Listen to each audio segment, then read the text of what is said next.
walked up the steps, the first thing I thought of was, I am in a different part of the world. This is all that's left of one of the greatest cultures ever, the ancient Maya. They vanished after nearly 1,000 years of dominance.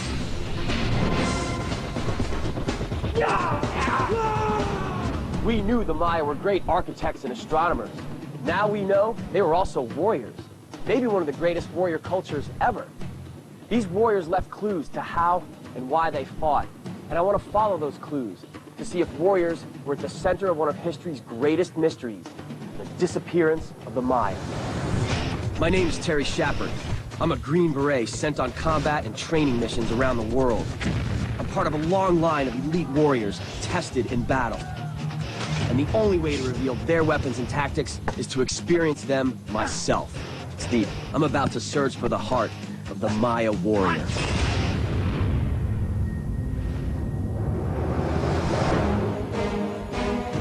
Guatemala.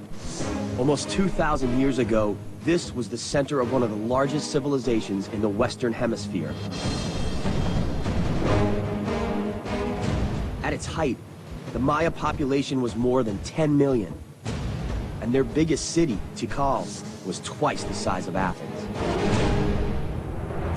I don't really know a lot about this culture. In a way, a lot is unknown. So we're going to try to extrapolate how these guys were a warrior culture. I mean, we know they were, but the specifics, we're going to have to find for ourselves. This is going to be really good. My journey starts with a weapon. One we know existed only because the Maya left us pictures of it. So this is a Maya war club. I mean, I've never handled something quite like this. I've handled swords, daggers, bows, all that kind of stuff, Western weapons. This is just really exotic. Check out what this is. It's a piece of wood, different kinds from around here, lots of good hardwoods in this area, with a heavy part at the end, which gives it a really good downward pendulum kind of a feel to it. But the kicker for this weapon is the razor-sharp volcanic glass blades on the end. This is obsidian, one of the thinnest, sharpest cutting surfaces known to man. Literally, one molecule thick. It goes down to a really fine point here. I mean, I have to be careful touching it, because if I went too hard, it's gonna cut my hand. This weapon is awesome. I mean, it's just a simple idea, a piece of wood, you know, with some glass in the end of it, but it's brutal. Yeah, it's really sharp. Really sharp and really scary. Nobody knows for sure how the Maya used this weapon, but to me, it feels like a cross between a slashing weapon, like a sword, and a blunt force weapon, like a club. You could also then use this to finish the guy off and knock him out. I mean, you can hit the guy with the flat side against the side of the head, break his jaw, and knock him out, but you didn't kill him. Or you could also, you know, pop him really hard with this, so boom, like this, or flat on that. So basically, you got a weapon here that's got, you know, the potential to incapacitate or kill, and then also to knock him out so you can take him away for a captive. And I'm about to experience the cutting power of this weapon firsthand. Wait. And look at this. As I was swinging it and I came back around, I felt it nick my leg. That's a pretty serious gash right there, and I barely nicked it. Get the, I think there's steri strips in there. I'm gonna have to seal it. That might actually need sutures. It's deep. This is the danger of trying to teach yourself weapons. Oh, it stings. Self-inflicted wounds. It's just, you know what it is? It's just kind of deep. As long as it's kept clean, I think I'll be okay. I'm a Special Forces medic, so I've done lots of trauma stuff, and I've sutured up wounds. I can't get to my back leg right now, just the angle of it. I can't get to it. So I'm having my buddies from the crew clean it off and try to use steri strips, which is basically tape, to kind of tape it together. The world of warriors. Sharp edges and blunt trauma. In a way I didn't expect, I'm already learning about how the Maya warriors fought. The keys to why they fought can be found inside the great cities they left behind.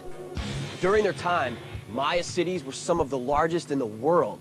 But by the 1800s, when archaeologists found them, they looked like this. Underneath all of that is an actual Maya pyramid swallowed by the jungle. Now, uncovering these structures is really only half the puzzle. To truly understand the Maya, you've got to crack the Maya code. What are we looking at here? This is a monument that the Maya called stele. On these stelae is the Maya hieroglyphic language, and examples of it are found throughout the ancient Maya world. In the Western Hemisphere, only the Maya had a structured language. Here's the date, 255, that's 12. This is the name of the person who performed all these things, and here is his title, in each aha. With almost 800 known symbols, each with multiple meanings, the Maya language is incredibly complex, and it's only recently, after hundreds of years of study, that archaeologists have been able to decode it. So do these stelae give us any kind of clues about the warrior cultures? Many of them do. And you have them because you show the king, he's got a spear, and you see a captive somewhere, and their names all over. The captives' names? Right, so we know exactly who they were. Wow. Man, check this out. Come here and take a look at this. This is ancient reality brought to life in stone. What we're looking at here is a victorious warrior standing over the loser. And we could tell by looking at this that this guy was a really important, powerful warrior. His headdress is huge and amazing and gives him feet of extra height. Here's the real key too. Look down below here. This guy is actually hog-tied, man. His legs are tied behind him, his hands are bound, and you can see pieces of a very ornate costume, but some pieces are missing. And this is not an accident. This shows that this captive and loser was also really important. What's surprising is not that the Maya fought wars, but why they fought those wars. This was not about territory or resources.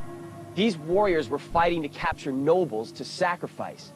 Because for the Maya, the key that opened the door to the supernatural world was blood.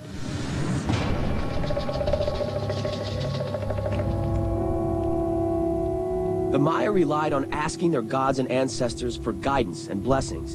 In these rituals, kings and nobles were the priests. The temple was a portal to the other world, and spilled blood played a central role. Look at these guys emerging from the top of that pyramid. What a sight even today in the modern world. I actually get goosebumps watching this. So, Ed, what's the significance of blood in the Maya rituals? It's mainly auto-sacrifice. It's people letting their own blood, which men typically do by cutting their penises and then dripping it onto paper. They burn that. That smoke becomes the conduit to go up into the sky and talk to their ancestors. No one else in this town can do that. Only someone of that royal blood can do it. They can do that. Absolutely. And this ability to contact and honor the gods is everything. This ritual shows why they fought wars. It wasn't for conquest. Instead, war was a way to tap into the spiritual world. And many of the sights and sounds of that world survive today. When you first hear this noise, we heard it at 3 o'clock in the morning, it literally sounds like demons. Oh, here comes one right now, look at him. We're looking face to face with howler monkeys. They're amazing. I mean, they're really going at it, talking to each other. This gives such a great sense of place, of where we are. We're not back in the States. We're in Guatemala in the jungle, and these guys live here. And they were there when the Maya were there. And the animals found here may even hold a key to understanding the Maya warriors. A key that even the glyphs don't offer. The glyphs are telling us a lot about Maya warrior culture, but they don't say much about how they trained. So, how did Maya warriors develop battle skills? Well, like many other cultures, they probably learned their first lessons in warfare while hunting. And the weapon they used would have been the blowgun. A long, straight piece of wood is split, with 2 grooves in each side hollowed out to create a chamber when the pieces are fitted back together. The darts, made of sharpened wood, have cotton bundles on the end to seal the chamber and propel the missile. When fired, the weapon's long barrel ensures the dart will fly straight into the target. This is actually really fun. I mean, you hold your breath, you expel it out, and it flies really straight. I mean, I can't believe I'm actually using a real-life blowgun. Amazing. Byron Hernandez Garcia is a modern-day Maya, keeping the traditions of his ancestors alive today. So Byron here has made a really great weapon. It's remarkable to me. This is made by hand, but you can see in the chamber, without any kind of modern tools, this is pretty darn straight. And with its length, it gets up enough force behind it, it's going to shoot it really straight. The Maya would use blowguns to hunt birds and monkeys, targets that were anything but stationary. You know what's cool about this? When I'm sitting here with Byron, I can really just get an idea of what it was like back then to do this. I mean, I could see a kid being taken around with it by his father, shown how to stalk, how to sneak up on stuff, and how to hit with this. And what you're doing is developing your hand-eye coordination and your ability to track and move through the woods. This is a great tool for that.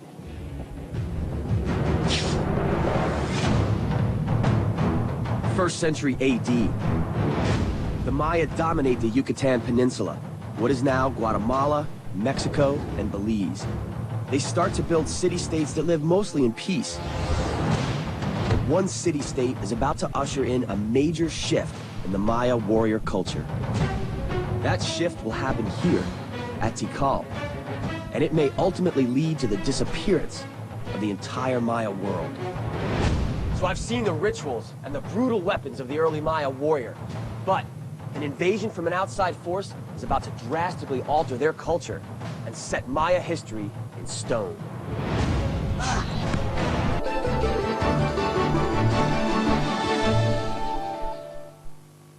From ancient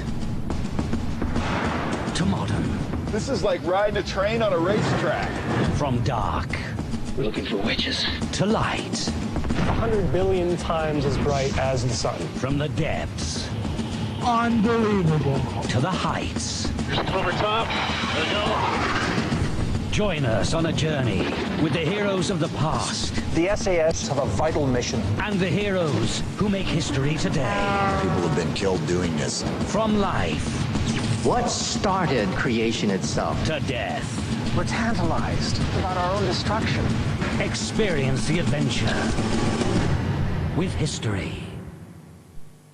There is no physical evidence at all. Speculation. Would our government lie to us? Accusation. What was so important down in those woods? Allegation. You know what I say? Man, that was it. There's not a drop of evidence. What we have here is a cover-up and a conspiracy. It scared me. Would they withhold evidence? The overwhelming majority of pilots do not believe. That simply isn't true. Would they deceive us? Conspiracy. Tonight at 8 on History. The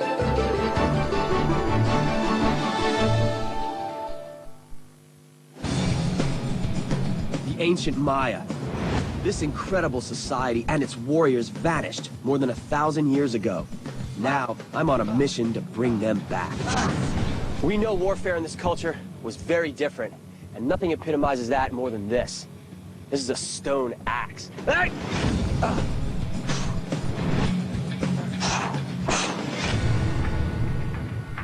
Used both as a tool and as a weapon, the heart of the stone axe is a blade called the celt. Usually made of granite, celts featured a sharpened edge, giving cutting power to a heavy weapon already capable of massive damage. You can take a look at the edge right here.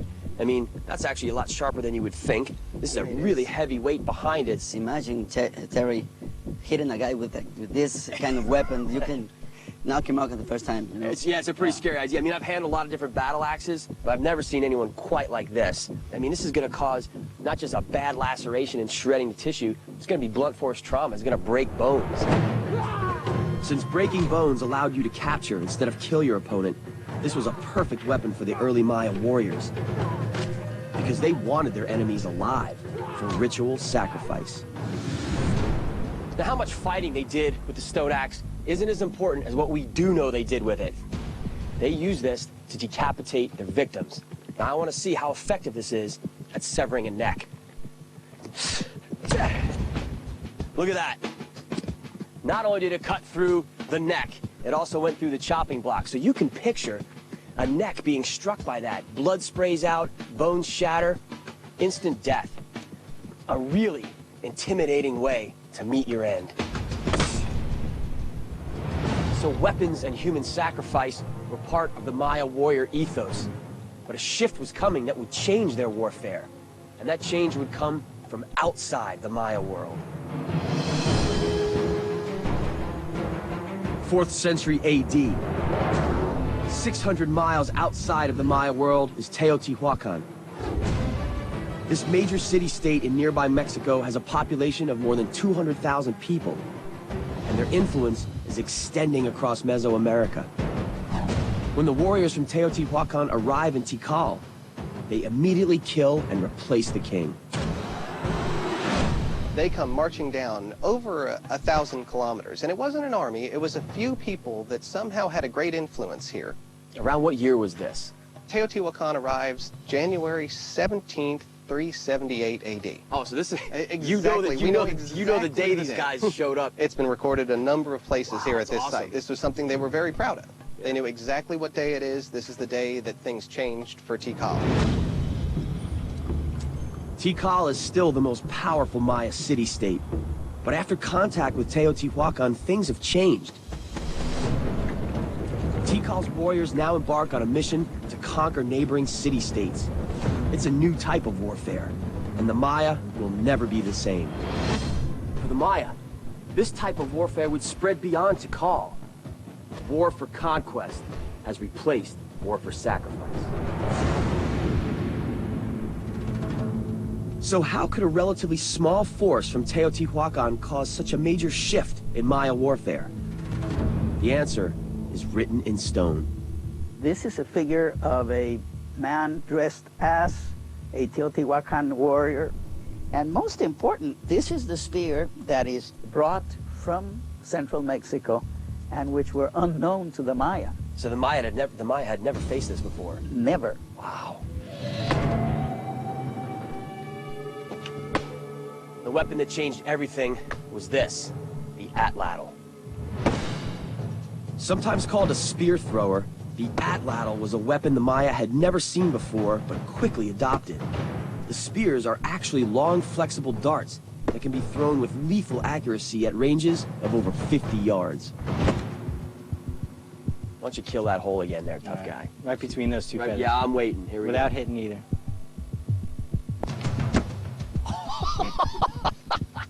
An awesome weapon. I mean, he put that exactly where he said he was going to. And what's amazing is that the technology is basically a piece of wood with a notch in it, but it's perfectly designed.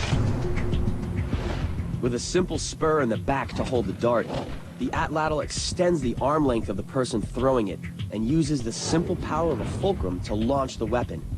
The key to the atlatl is the spring-like movements of the dart. The transverse waves make the darts travel farther and faster than a standard spear. If they weren't flexible, if they didn't flex like that, if you tried to throw a stiff spear, it would just go... It would fly all over the place, wouldn't it? Yeah, it wouldn't fly well at all. It would just kind of cartwheel. Yeah, you need the springiness of this to be able to recover from that pop, and then it kind of rights itself. And this technological concept isn't unique. Atlatls have been used by countless cultures and found on every continent except Antarctica. This is an old weapon, right? They're not quite sure how far they go back, but the guess is somewhere around 20, 30,000 years. Amazing. So this has been in use for, this is an ancient weapon, yeah, actually. Now you hook onto the end. Hook onto the end, and it's just increasing the leverage that you could put in with your hand. It multiplies it, some number of times, 200 times, 300 times. You just casually just went like that. Didn't even look like you're doing anything. This, by the way, is definitely a first for me. Shot all sorts of guns, all sorts of weapons. Never been in Guatemala shooting an atlatl. All right. You tip up just slightly. Excellent. Nah, not quite there. Oh. I've used a lot of weapons, and this simple weapon is actually one of the hardest. It's almost like you let your arm lag behind your body, like a fastball pitcher. Looks like a pitcher. Off to the side. Oh. It's, again, you always expect to be great right off the bat. No, that was pretty crappy, actually. There it is. Yes! That was a little bit of luck, but that went right through. That felt right. I actually listened to you, and I stayed kind of flat, and it's just subtle stuff. Yeah, it's a feeling thing. It's like trying to describe how to balance yourself on a bike. But once somebody gets it, you can feel. You're on it. Yeah, try it again. You got it now. That feels cool. You send it, and it flies right into the target. Awesome. Oh, that's awesome. Before war for conquest, Maya warriors used close combat weapons. Since their goal was captives for sacrifice, they had no need to inflict mass casualties on their opponents. Now, everything has changed. That's awesome. So the arrival of Teotihuacan changed what the Maya fought for. It changed the weapons they used, and it also changed something else. When they fought.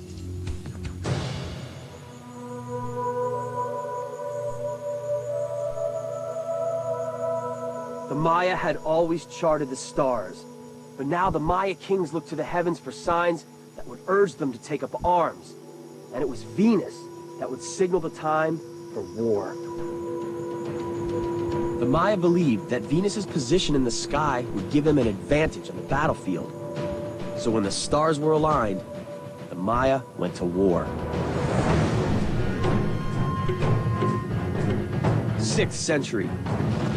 60 miles north of Tikal, another superpower is rising. Calakmul is a growing Maya city-state, and they too have adopted war for conquest.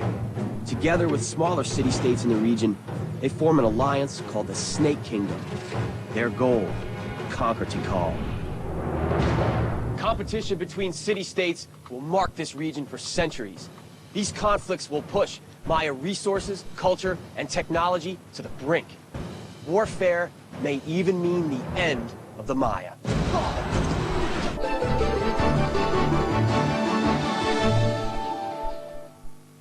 Get somebody out there. My God, he's big.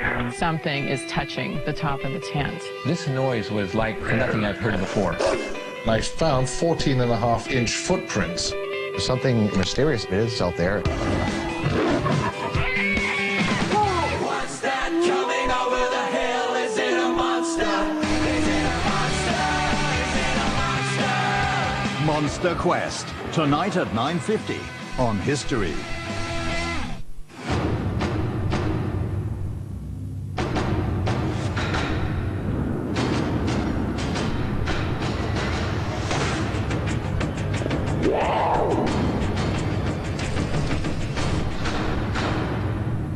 Imagine looking around and not seeing any evidence whatsoever that other humans were out there. There was an extraterrestrial event that accompanied this very severe extinction.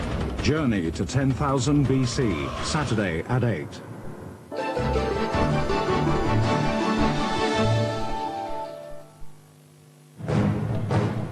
The ancient Maya. Once one of the world's greatest civilizations, they suddenly vanished, leaving only abandoned cities behind. Now, my goal is to find out if this culture's warriors played a part in their mysterious disappearance. Man, I've never seen anything like this. When those guys came around the corner, I felt like I was literally in another world. This is an ancient ball court, and it's the next step in my journey to discover the Maya warrior.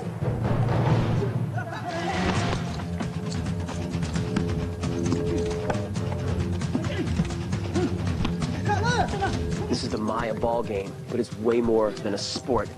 For these players, the difference between winning and losing could literally mean the difference between life and death. The Juego de Pelota, or Maya ball game, was a centerpiece of their culture. Sometimes even a substitute for war. So the goal was to try to get the ball, the pelota, through that hole, through the hoop. That's right. The basic rules are that you have to hit the ball with your forearms, your chest in special occasions, your thighs and your hips. So the stakes were very high in this game sometimes. They would play the game, and whoever lost the game would be sacrificed. Wow. The ball game plays a key part in the Maya creation myth, where the head of a god is used instead of the ball. And prisoners forced to play this game may have suffered the same fate. All right, so now I'm getting sort of geared up with some of the equipment they use. And I'm putting on right now like a forearm guard. It kind of feels like something you use maybe in martial arts or in football. I think there's also a part of the ritual of getting dressed for battle or a game. There is when I played football, you're putting on your pads. It is when you're getting your body armor on. It's a ritual, it's a way to do stuff, and that's what's going on right here. Bueno. Now here they come.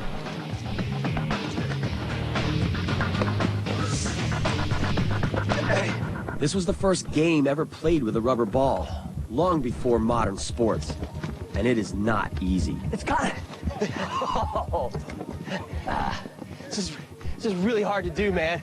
It's coming from all angles. Nice.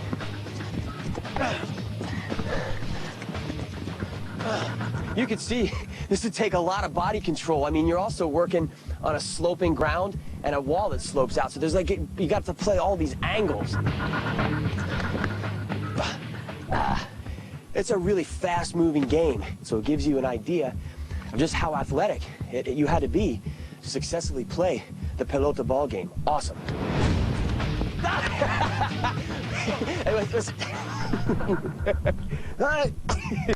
That's awesome. So right there, you got the pro. He does it once, and in it goes. The commonality of sports and the building of like a warrior ethos and a way of fighting through pain and discomfort is here, even in this right now. And you can just feel it, man. You can feel it in where we are and what we're doing. 6th century. The Maya world is rocked by war for conquest, and Tikal is about to become a victim. Calakmul and its alliance of city-states, known as the Snake Kingdom, has Tikal surrounded. In 562 AD, they attack. Tikal, once a Maya superpower, falls in defeat. For the Maya, defeat meant capture and sacrifice. Following the battle, some prisoners were forced to help construct hieroglyphic staircases, telling the story of the battle they had just lost. When they had finished building the monuments chronicling their own defeat and capture, the prisoners were sacrificed, their bodies tied into bundles and thrown down the steps that they themselves had built. Warrior cultures have a lot of weapons, but I can't think of a weapon that's more prevalent in more warrior cultures than the spear.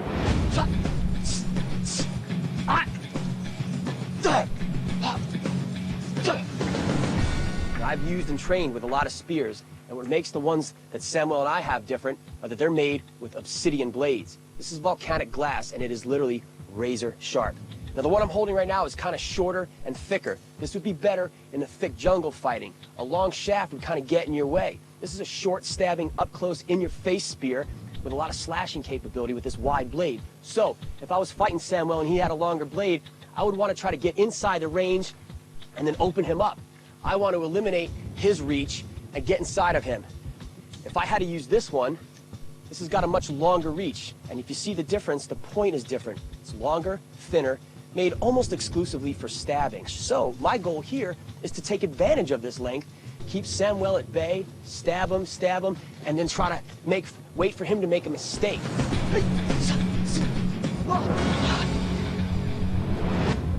The Maya warriors were well versed in the use of both of these spears, and this, coupled with their other weapons, made these guys really fearsome fighters. And the key to their most deadly weapons was the blade. For all their amazing advancements, the Maya were a Stone Age culture. They had no metal to work with, but they had this, obsidian. This is volcanic glass, and they used this to make literally the sharpest blades on Earth. And they did it through flint knapping, an art that's over 2 million years old. The goal is simple. Hit the edge of the obsidian to fracture a piece off the bottom without shattering the edge. You can see the cortex. I heard it go. Actually, I heard that go when he hit it right. You can hear it. You actually hear the rock fracturing. Oh man, you got it. So look at what he just did. This is literally like a scalpel. I mean, we're talking about something. It's sharp. This is it's really sharp. Yeah. Well, I know it's sharp. I've you know. had experience with this. This is sharp stuff. And it's not just the flakes or blades that are broken off that are useful. The core that Flitnapper Jim Wynn is sculpting will be a double-sided spear point or knife. That already looks dangerous, man. You forget out here in the modern world just how vital an edge is, a really sharp edge. I mean, I've got a knife, you know, and I carry this around without really thinking about it. This is everything, man. It's not, a weapon is the small piece of it, the tool aspect of it, to be able to cut things and make things, key, isn't it? Yeah, it's like fire making. I mean, it was a big one in our cultural evolution, you know. It's, yeah. You can see how that's amazing. I'll have to try one of these here. Yeah, let's get you started on this. Okay. So you just want to just kind of punch it in there like that, and ideally hit it right there. If you hit too close to the edge, it's gonna crumble. Okay, that's good. Cool. Well, I crumbled it. That was a little too close to the edge. All right. Maybe here? Try there, yeah. Okay, you're hitting it too high? Too high. Yeah, that's why the flake won't release. Subtle stuff. It's there. It's got too much to hold together. For the first stages of this process, hammerstones like sandstone or quartzite are used to remove large flakes. Now, I'm switching to a softer antler billet to remove even thinner blades. How many people get to say they make a stone tool? Come on. Okay, so let's try it. Man. There you go. Now keep that intact. Yeah. Wow, I actually felt it fracture all the way down to my hand. That was a good one. How cool is that? Look at that. I mean, it's a bendy spear point, but this is a pretty big piece. And you know what? Every edge on it is sharp as heck. Right here where my finger is. Yeah. And hit it down and hit it hard, man. Oh, God, that's nice. I love it. Yeah. All right, so let's see some of the cutting power on the leather right here. Wow. Do you hear that? Effortless. Cut through some thick hide right there, so you can imagine the power of this as a tool and a weapon. 7th century.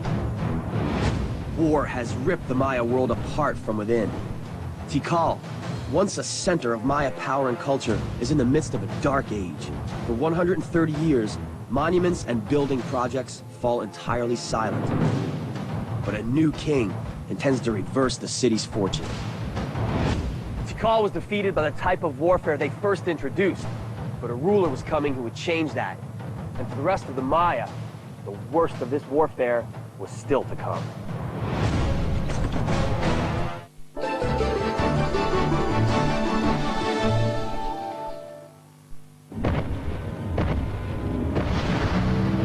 When we look at a dinosaur site, of course, this is representing something that died 65, 75, 100 million years ago. And a lot of times your clues are cold, but really we reconstruct it the same way a forensic scientist would go in and reconstruct mystery surrounding a murder case. Dinosaur Secrets, Saturdays at 9:50 on History. One slip and it can be your last slip. There's a new road. I didn't realize the truck was going to roll over until the last second.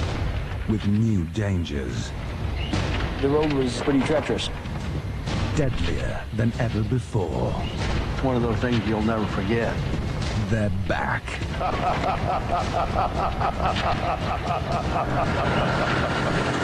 On History. I had no idea what I was getting into coming out here. Facing the roller coaster roads of Alaska. Yay! I love this part! They say it's not if you're wrecked, it's when you're wrecked. And risking their lives. And they hit head on, just about cut him in half. We didn't make it. We're gonna die! The Ice Road cometh. Ice Road Truckers, the new series, Monday at 8 on History.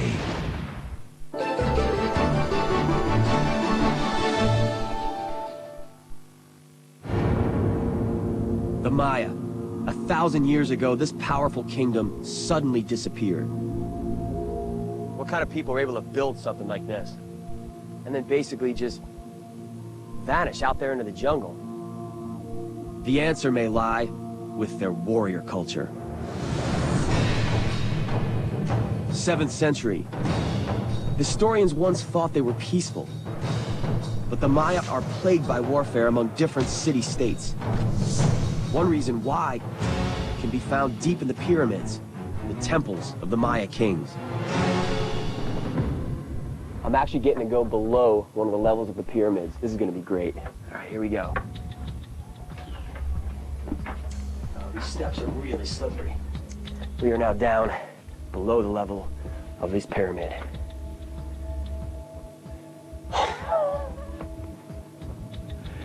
Look at that. Wow. Look at the face on this thing. I mean, this is really impressive. This is a mask of the god Chak, the Maya god of rain. But what's really fascinating is that this mask used to be on the outside of the pyramid. The Maya pyramids were built to resemble stone mountains. A king would perform religious ceremonies on top. When he died, the temple would become his tomb. Then, a future king would expand the temple, covering up what his ancestors had built.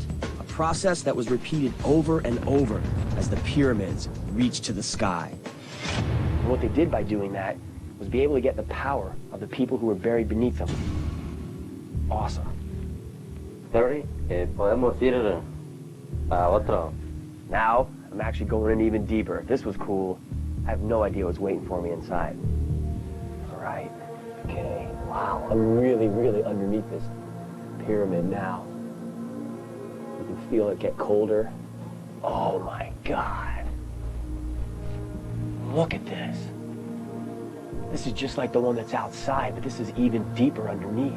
I mean, you really feel like you're staring almost into like the face of a god. Certainly something really important. I got goosebumps right now looking at this.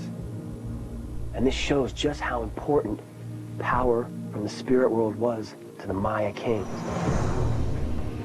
682 AD. Maya kings are building huge temples and fighting wars to dominate the region. Once a superpower, Tikal lies dormant, conquered by rival city-states. But there's one king determined to change that and leave his mark on Maya history. His name is Hasachan Kawi'il I. When he ascends to the throne, the once powerful Tikal is considered irrelevant. He intends to change that. He leads his forces against Kalakmul, the region's current superpower. Tikal's warriors are victorious.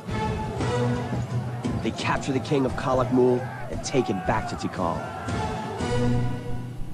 They brought him right into the main plaza, and they beheaded him and executed him here. Wow. That's the way stuff was done. Absolutely, and this was a moment that changed Tikal's destiny. After that, they start building these gigantic monuments.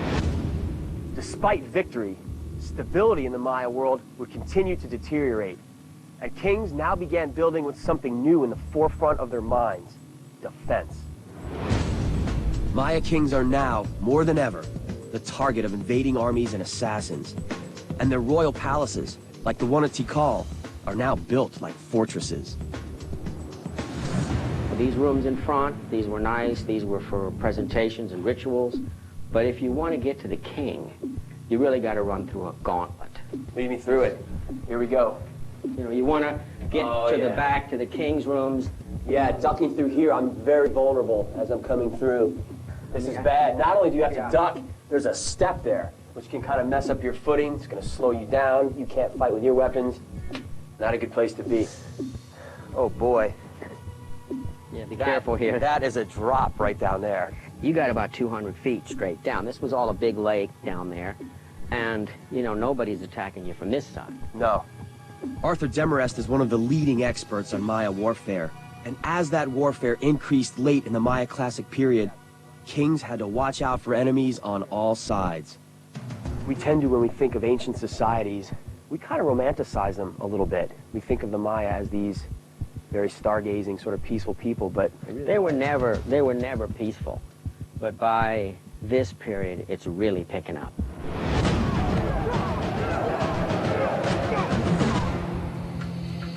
And Tikal will not survive. The war between Maya city-states escalates, and soon they will all disappear. But why? To answer that question, I'm leaving Tikal and heading deeper into the jungle. Wow, man, reality check time. It's amazing to think that I'm traveling on the very same river that the Maya warriors did. And even in a motorboat, you get the feeling of this really primordial jungle all around you. This is the Pasión River, a key trade route for the ancient Maya world. And at the headwaters of this river is fresh evidence marking a shocking and violent end for this great civilization. I've traced the development of Maya warfare, from sacrificial and ritualistic battles to all-out war for conquest. But there are signs that before Maya society collapsed, Maya warfare changed again. And to find out how, I'm in the ancient Maya city of Conquén. Start of the 9th century. Warfare between city-states has thrown the Maya world into chaos. As city-states continue to conquer each other, nobles from the region flee for their lives. Many take refuge in a growing city-state called Conquén. Unlike Tikal, Conquén is just being uncovered. And the archaeologist in charge is Arthur Demarest. This was a port city. This is at the head of navigation of the Pasión River, which is like the Mississippi River. This is the superhighway of the Maya world. Huge artery. This river system has always been a target. So Conquén is built to be defended. Located on high ground, surrounded by a bend on the river below, the only entry into the city is a narrow isthmus. So they build an earthen defensive wall topped with wooden palisades to protect the city. And it's here, around 800 AD, that a group of mysterious invaders, most likely from a rival city-state, attack. The invaders quietly creep towards the city, using the jungle to conceal them. The moment they spot the defensive walls, they stop, signal to each other, launch the spears, the fight is on. The invaders come up to the walls and pull down the palisades. They're in. This is now a pitched, hand-to-hand, close-in fighting battle. The Conquén defenders are doing their best, but they're completely swarmed by the invaders. They're cut down right here at the wall. The defensive walls are breached, and the attackers storm toward their ultimate goal, the royal palace. The invaders swarm through the city, killing anybody that stands in their way. They make for the royal palace and cut down any elite guard that stands before them. The king and queen are captured, but with full honors and regalia, are ritually executed. However, the royal bloodline must be eliminated, and the invaders are not done yet. What they do next marks another major there. The members of the rest of the royal court are led here, to a cistern meant for religious purification. But 1,000 years later, it's the site of a gruesome discovery. So we start digging, and it's all filled with skeletons. It's all filled with one after another after another. It was just, you know, I didn't know what to do. How many skeletons did you come to? In here, there's 31. Wow. This is a heck of a find for you guys. They say this is the most important osteological found that's ever been made in the Maya area. Wow. The preserved skeletons reveal that these nobles were killed with spears thrust through the neck, instantly severing the spinal column. And by dumping the bodies here, the invaders pollute the city's water supply and effectively kill the entire city. This is a major shift in warfare. Instead of conquering Conquén, the invaders wanted to completely destroy it. Wipe it off the map. What does this say about the way warfare kind of changed in the Maya world? I mean, that's really different, isn't it? Oh, yeah. You've gone from a highly ritualized warfare to then more serious warfare. You get chaos, really, like apocalyptic stuff. Maya war for conquest has now become war for annihilation. And archaeologists believe this type of warfare spreads to the rest of the Maya world. Maya city-states across the region fall. Why? Social structures and environmental factors play a part. But evidence now suggests that this change in the Maya warrior culture pushed them to collapse. By 900 AD, most of the great Maya cities are abandoned, eventually swallowed up by the jungle.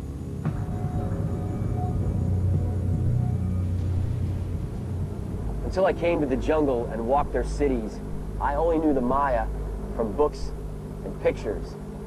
But now, after having been here, they have a uniquely human face, a face I recognize in all cultures. Since the dawn of time, humans have fought each other. There's nothing glorious in that fighting, but there is something great in every warrior culture. To me, the Maya represent the power of sacrifice, whether to their gods, their king, or their city. Ultimately, the Maya story is a cautionary tale. Their devotion to their city-states may have helped end the civilization from within. The civilization we now know was filled with warriors.